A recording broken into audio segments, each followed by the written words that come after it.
नमस्कार. अंडा भुर्जी तर सर्वच बनवत असतील. एकदा अशा पद्धतीने ही अंडा भुर्जी बनवून बघा. नक्कीच 2 घास जास्त जेवाल किंवा नक्कीच 2 चपात्या जास्त खाल अशी ही अंडा भुर्जी तयार होते.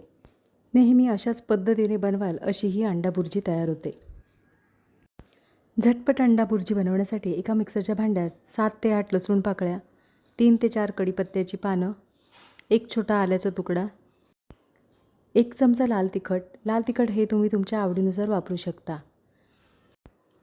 1 टोमॅटो आणि 1 बारीक चिरून घेतलेला कांद्याचा वापर करणार आहोत. इथे आपण 1 कांदा घेतलेला आहे.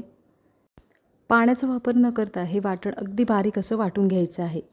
नक्की एकदा अशा पद्धतीने ही अंडा भुर्जी बनवून बघा आणि कमेंटमध्ये मला नक्कीच सांगा. कढईमध्ये फोडणीपुरतं तेल गरम करून घेणार आहोत.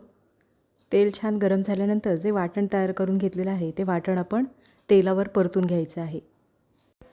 गॅसची फ्लेम स्लो ठेवायची आहे आणि स्लो गॅसवर 1 मिनिटभर आपण हा मसाला छान परतून घ्यायचा आहे.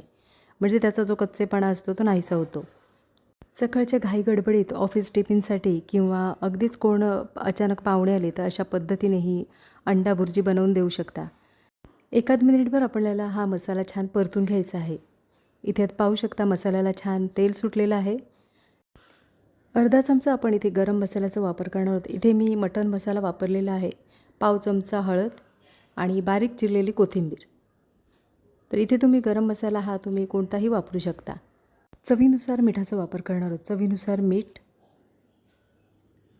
गरम मसाला, कोथिंबीर आणि मिठाचा वापर केल्यानंतर मसाला एकदा ढवळून घेणार आहोत. गॅसची फ्लेम स्लो ठेवायची आहे आणि स्लो गॅसवर आपल्याला हा मसाला छान परतून घ्यायचा आहे. मसाला स्लो गॅसवर जेवढा परतून घ्याल तेवढा भुर्जीला छान अशी चव येते. तर इथे आपण 1 मिनिटभर आपण हा मसाला छान परतून घ्यायचा आहे. मसाला परतून झाल्यानंतर 1 अंड्याचा वापर करणार आहोत. इथे आपण 1 अंड्याची भुर्जी बनवणार आहोत.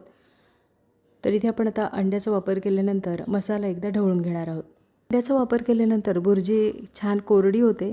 कोरडी होईपर्यंत आपल्याला छान भुर्जी परतून घ्यायची आहे. बारीक चिरलेली कोथिंबीर. कोथिंबीरीचा वापर केल्यानंतर गॅसची फ्लेम एकदम स्लो ठेवायची आहे आणि स्लो गॅसवर आपण 1 मिनिटासाठी वाफ द्यायची आहे. तर इथे पाहू शकता भुर्जीला छान तेल सुटलेलं आहे. भुर्जीला साधारण तेल सुटलं म्हणजे त्याचा जो कच्चेपणा असतो तो नाहीसा होतो आणि भुर्जी चवीला छान तयार होते.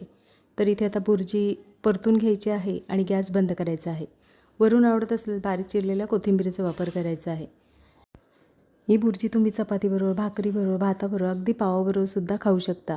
नक्कीच एकदा अशा पद्धतीने झटपट अंडा भुर्जी बनवून बघा आणि कमेंटमध्ये मला नक्कीच सांगा. आजची रेसिपी आवडली असेल आणि चॅनलवर नवीन असला तर चॅनलला सबस्क्राईब करा आणि व्हिडिओ आवडला असेल तर लाईक शेअर करा.